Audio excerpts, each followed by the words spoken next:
আসসালামু আলাইকুম, আমি নাইম দক্ষিণ কোরিয়া থেকে সবাইকে স্বাগত জানাচ্ছি আমার ইউটিউব চ্যানেল নাইমলিতে। যদি ভালো লাগে তাহলে সাবস্ক্রাইব, আর যদি ভালো না লাগে দেখতে থাকুন, দেখতে দেখতে ভালো লাগা ভালোবাসা হয়ে যাবে ইনশাল্লাহ। দর্শক, আজকে একটা হৃদয় বিদারক গল্প, আর একদম বাস্তব একটা গল্প। যে গল্প থেকে এখানে অনেক কিছু শিক্ষা নেওয়ার আছে। তো যদিও গল্পটা আমাদের পাশের দেশ ভারতের, বাট এই গল্পে ভারতের যারা আছেন অসংখ্য মানুষ, তাদেরকে আমরা ভালোবাসি। বাংলাদেশি হিসেবে যারা বাংলা ভাষাভাষী আছেন, কিন্তু যখন ভারত সরকারের বিভিন্ন মন্ত্রী বা বিজেপি ক্ষমতাসীন সরকারের কিছু কি বলা হয় যে উগ্রপন্থী মেন্টালিটির মানুষ আছেন, যখন তখন বাংলাদেশকে নিয়ে কটূক্তি করেন, তো সেই ক্ষেত্রে হয় কি, আমাদের বাংলাদেশের মানুষের একটা মন মানসিকতাতে একটু নেগেটিভ ইমেজ ধারণ করে। আর খয়রাতি শব্দটার জন্য আপনারা জানেন যে ভারতের মিডিয়া নানান সময় বাংলাদেশকে ছোট করে বিভিন্ন সময় ছবিতে, টেলিভিশনে, পত্রিকায় লাস্টে খয়রাতি ইউজ করছে। যদিও খয়রাতির জন্য তারা ক্ষমা চাইছে আনন্দবাজার পত্রিকা, বাট জি নিউজ 24 যেটা বাংলা সংস্করণ আছে তারা ক্ষমা চায়নি। তো তাদের উদ্দেশ্যে এই ভিডিওতে যথেষ্ট ডকুমেন্ট আমি রাখছি, আপনারা দেখে নেবেন যারা ভারতের বসবাসকারী দাদাবাবুরা আছেন। আর আমি আশা করি যে আপনারা আপনাদের সোশ্যাল মিডিয়ার মাধ্যমে আপনারা মিডিয়াকে এগুলো অবহিত করবেন। ভারতের উত্তরপ্রদেশের একটা এলাকার নাম হচ্ছে চম্বল। সেই গ্রামেরই এক গৃহবধূ যার নাম হচ্ছে শিল্পী চৌহান, একজন হিন্দু ধর্মাবলম্বী মানুষ। গ্রামের নামটা আসলে পত্রিকাতে আসে না, সূত্র হচ্ছে দৈনিক এই সময়ের। তো শিল্পী চৌহানের বয়স হচ্ছে আপনার 26। কিছুদিন আগে তার বিয়ে হয়েছে, কয়েক বছর আগে। তো প্রথমবারের মতো তিনি মা হতে যাচ্ছেন। আর শিল্পী চৌহান উত্তরপ্রদেশের যে অঞ্চলে বসবাস করেন, সূত্র অনুযায়ী, বিবিসির দেওয়া সূত্র অনুযায়ী, আজ থেকে 2 বছর আগেও উত্তরপ্রদেশের 50% পরিবার তারা আসলে টয়লেট বা শৌচাগার ব্যবহার করেন না। এখন তার মানে এই না যে ওই এলাকাতে একবারে নাই, তাও না। আপনার বিবিসির জরিপ অনুযায়ী 2020-এর আজকের দিন পর্যন্ত 1/4 ভারতীয়, মানে শতকরা 125 জন মানুষ এখনো টয়লেট সুবিধা পায় না। বাট বাংলাদেশ সেদিক থেকে খয়রাতি হলেও আপনি দেখেন হাই বিলাস লাক্সারিয়াস বাথরুম, বাঙালি বাড়িটা যেরকমই করুক বাথরুমটা কিন্তু খুব বড়সড় করে বা খুব বিলাসবহুল করে করে। এটা আমরা দেখছি, এটা আমরা শৌখিন জাতি, ভাই কি করবো, টাকা আছে বানাই ফেলি, গরিব নাকি। যাক, ভারতের যারা আমাদেরকে খয়রাতি বলেন, ওই মিডিয়ার যারা বা তাদের সাথে যারা তাল মিলান, তাদের জন্য ইনফরমেশনটা। তো শিল্পী চৌহানের এলাকায় এখন কিছুটা উন্নত হয়েছে। সেটা এখন দেখা গেছে যে 71% উত্তরপ্রদেশের এরিয়ার মধ্যে মানুষ শৌচাগার ব্যবহার করে। আর শিল্পী চৌহানের এই চম্বল এলাকায় বাথরুম, হসপিটাল, মানুষের যে নিত্য নৈমিত্তিক প্রয়োজন হসপিটাল, সে এলাকাতে হসপিটালেরও ভালো কোনো সুযোগ নেই। যার কারণে প্রসব বেদনা যখন ওঠে বা ডেলিভারিগুলা আপনার বিভাগীয় শহরে অথবা জেলা শহরে গিয়ে তারা করতে হয়, ছোটখাটো গ্রাম অঞ্চলে আসলে এই সুযোগগুলা নেই। তো শিল্পী চৌহান তার যখন বাচ্চা ডেলিভারি হবে, তার নির্ধারিত ডেটের আগেই তার প্রসব বেদনা ওঠে। তো যেদিনকার ঘটনা, সেই দিনকার ঘটনাটা হচ্ছে যে তিনি রাতের বেলা প্রকৃতির ডাকে, মানে হয়তো বাথরুম ধরছে, তিনি পায়খানা করার জন্য তাদের যে চিরাচরিত অভ্যাস সেই নিয়ম অনুযায়ী তিনি পাশের জঙ্গল আছে, মেবি আপনার খুব ঘন জঙ্গল না, বাট বাড়ির থেকে একটু দূরে জঙ্গল আছে, সেই জঙ্গলে তিনি এবং তার পরিবার বা স্থানীয় যারা আছেন তারা লোটা বদনা লইয়া, টর্চ লাইট লইয়া সেখানে হাগু করতে যায়। তো তিনিও এই বুনো গিয়েছেন, তার সাথে তার স্বামী বা তার শ্বশুর বাড়ির কেউ ছিল না। এখন হাগু করতে গিয়া হঠাৎ করে প্রসব বেদনা তার উঠে যায়। এটা অনেক সময় হয় যে এটা তো আর কোনো নির্ধারিত টাইম নেই, জাস্ট গেস করা যায়।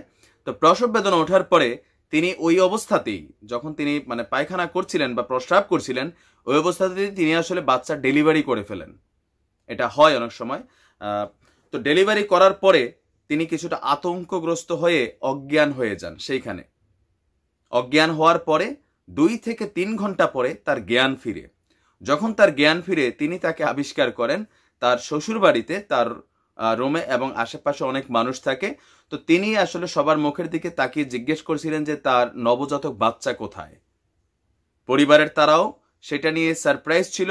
আর শিল্পী চৌহানকে যে জায়গা থেকে তারা উদ্ধার করেছে, ওই জায়গাতে প্রচুর রক্তপাত ছিল। তার মানে যখন গর্ভ হয়েছে, মানে বেবি প্রসব হয়েছে, তখন রক্তপাত হয়েছে। বাট সেইখানে তার পরিবারের কেউ কিন্তু বাচ্চাটাকে খুঁজে পায়নি। ঘটনা হলো যে তিনি যখন বাথরুমে গেছেন, 15-20 মিনিট পরেই মেবি তার স্বামী এবং তার শ্বশুরবাড়ির লোকেরা হঠাৎ করে তিনি বাথরুম থেকে আসছেন না, এই কারণে তারা তাকে খুঁজতে শুরু করে।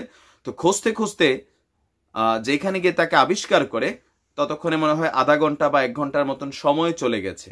আর সেই সুযোগে এই নবজাতক বাচ্চাকে তিনি যে জঙ্গলে প্রসব করেছেন, সেইখানে থাকা ওই জঙ্গলে বসবাসকারী কোনো কুকুর, নেকড়ে অথবা অন্য কোনো জন্তু এসে বাচ্চাটাকে নিয়ে গেছে। আর এটা খুবই হৃদয় বিদারক একটা ঘটনা। আমি আসলে এটা খুব খারাপ লাগছে ঘটনা যখন শুনছি। আর ভারতের মানুষের জন্য এটা একটা ওয়ার্নিং ভিডিও, একটা মেসেজিং আপনাদের জন্য, যে আপনারা আপনাদের দেশের ভিতরে এই লাদাখের সীমান্তে চীনের লগে যুদ্ধ করা বন্ধ করে ওইখানে যে হিউজ পরিমাণ বাজেট মোদী সরকার খরচ করছে শুধুমাত্র বরত্ব মনোভাব নিয়ে, এটাতে হচ্ছে কি আপনাদের দেশের আসলে কোনো উন্নতি হবে না। বরং এই টাকাগুলা দিয়া ভারতের যে 25% মানুষের ঘরে বাথরুম নেই তাদের জন্য টয়লেট ব্যবস্থা, হসপিটাল ব্যবস্থার জন্য আপনারা আন্দোলন করেন। এটাতে আপনাদের ফায়দা। ওই ফেসবুকে স্ট্যাটাস দিয়ে সিনাগো সম্পর্কে, ভাই চাইনিজদের, আমি চায়না গেছি বেশ কয়েকবার, চায়নাদের জীবনযাত্রা ভারতের তুলনায় 100 ভাগ উন্নত, এটা আপনি কল্পনাও করতে পারবেন না। যারা হয়তো ফেসবুক ইউজ করেন, আপনি দেখেন না চাইনিজদের জীবন স্টাইল, আপনার ভারতের জীবন স্টাইল আপনি দেখেন। বাংলাদেশ থেকেও ভারতের জীবনযাত্রার মান অল এভারেজ বাই জিডিপি হয়তো 2-1 টাকা বেশি হইলেও কিন্তু এভারেজ জীবনযাত্রা বাংলাদেশের মানুষ অনেক আপডেট। 100 ভাগ আমরা আপনার কি বলা হয় যে টয়লেট সুবিধা আমরা নিয়েছি। এখন ভারতের সব জায়গায় শিল্পী চৌহানের যে ঘটনাটা, তো পরবর্তী সময় বাচ্চাকে আসলে আর খুঁজে পাওয়া যায়নি। এই ভিডিও যখন আমি আপডেট করছি, তো আমরা আশা করি আল্লাহ যেন বাচ্চাটাকে সুস্থ রাখে। জীবজন্তুর হাতে পড়ছে তো অবশ্যই, এখন হয়তো মৃত কিনা জীবিত আল্লাহ ভালো জানে, নিশ্চয়ই এটাকে খোঁজাখুঁজি হচ্ছে, হয়তো বাচ্চার অস্তিত্ব আবিষ্কার করা হবে। অন্তত আল্লাহ যেন জীবিত রাখে বাচ্চাটারে, কারণ আমিও একজন নতুন, আমার 2টা সন্তান আছে, আমি বুঝি পিতামাতার এই জায়গাটা। ভারতের মানুষের বেলায় এখানে আরেকটা বিষয় আছে। মোদী সরকারের নতুন কিছু প্রকল্প সমালোচনার পরেও ওনার কিছু পজিটিভ কাজ আছে, যে তিনি স্বচ্ছ ভারত নামক একটা অভিযান এই গত 2-3 বছর ধরে পরিচালনা করছেন। আর তার এই স্বচ্ছ ভারত অভিযানের প্রধান যে স্লোগান, সেটা হচ্ছে যে বাহিরে টয়লেট করা যাবে না, সেটা তিনি বন্ধ করতে চান। ভালো কথা। আর এই জন্য তিনি বেশ কিছু জায়গায় কিছু টয়লেট নির্মাণ করেছেন। এখন নির্মাণ করার পরেও ভারতের সাধারণ ভারতীয়দের মধ্যে একটা কালচারাল ট্রেডিশন আছে, সেটা হচ্ছে যে তারা বদ্ধ কোনো ঘরে হাগু করতে চায় না। এটা আমার কথা না, আমি বিবিসির ডকুমেন্টারি থেকে বলছি। আপনার ভারতের যেখানে আপনার একটা প্রতিবেদন তৈরি করা হয়েছে, গ্রামীণ স্যানিটেশন নিয়ে কাজ করছেন সুষমা চৌধুরী, এটা বিবিসির ডকুমেন্টারি। তিনি বলছিলেন একটা টয়লেট বানানোর পর তার প্রয়োজনীয় রক্ষণাবেক্ষণ অনেক সময় থাকে না, আর সেটাই মানুষকে টয়লেট থেকে দূরে সরিয়ে ঝেলে দিচ্ছে। এটাও যৌক্তিক।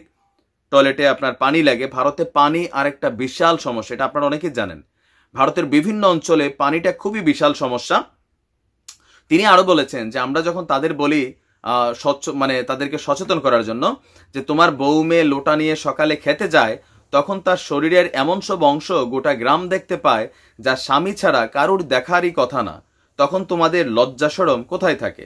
আবার শৌচাগার আন্দোলনে যুক্ত ভারতের বৃহত্তম এনজিও সুলভ ইন্টারন্যাশনাল, তারা মনে করে ভারতের আবহমান সংস্কৃতি যেহেতু বলে শৌচের কাজ বসত বাড়ি থেকে দূরে হওয়া উচিত, তাই বাড়ির ভেতরে বা লাগোয়া শৌচাগার ব্যবহারের অভ্যাস তৈরি হতে ভারতের আরো সময় লাগবে। পাশাপাশি জল বা পানির যে সমস্যাটা সেটাও রয়েছে। এখন সুলভের শীর্ষস্থানীয় কর্মকর্তা মদন ঝা তিনি বিবিসিকে জানিয়েছেন, এত বড় দেশে পাইপ দিয়ে বিভিন্ন জায়গায় জলের সরবরাহ অসম্ভব না, তাই আমরা সুলভ মডেলের তৈরি এমন প্রযুক্তি ব্যবহার করি যাতে প্রতিবার ব্যবহারের পর 1 লিটার জলে ফ্ল্যাশ করা যায়। ভারতের সাধারণ মানুষদের, বিবিসির যে ডকুমেন্টারি আমি দেখেছি সেখানে, তারা সমুদ্র তীরে বা খেতে পানি আছে এমন কোন জায়গায় তারা হাগু করতে চান কেন? একটাই কারণ, এক মহিলার বক্তব্য হচ্ছে যে 1 লোটা পানি দিয়া আপনার ক্ষেতের মধ্যে শৌচকার্য সম্পাদন করা যায়। কিভাবে? বাথরুম যখন আমরা করি সেইখানে আমাদের যখন বাথরুম করার পরে যে হাগু থাকে, টয়লেট ফ্ল্যাশ করতে হয় বা নর্মাল কমোড ইউজ করলেও পানি ঢালতে হয় যেন ময়লাটা ভেতরে চলে যায়। এখন ক্ষেতের মধ্যে হাগলে হচ্ছে কি, ওই যে ময়লাটারে সরানোর জন্য যে এক্সট্রা পানির প্রয়োজন সেটা তাদের লাগে না। ওই মহিলার দাবি হচ্ছে যে টয়লেটে হাগু করলে তো 1 বালতির উপরে পানি লাগে, এত জল পাবো কোথায়? আর খোলা জায়গায় পায়খানা করলে শুধু পানি খরচ করার জন্য যে এই পানিটা দরকার 1 লোটা পানি সেটাই হয়ে যায়। তো এই যে শিল্পী চৌহানের মতন ভারতে এরকম নানান ধরনের ধর্ষণ হচ্ছে, নানান ধরনের ঘটনা, বাট ভারতীয়দের আমি দেখছি যে তারা নিজেদের প্রয়োজনের যেগুলো জিনিস, হসপিটাল, স্যানিটাইজেশন, যে বিষয়গুলো সেগুলোর প্রতি খেয়াল নেই।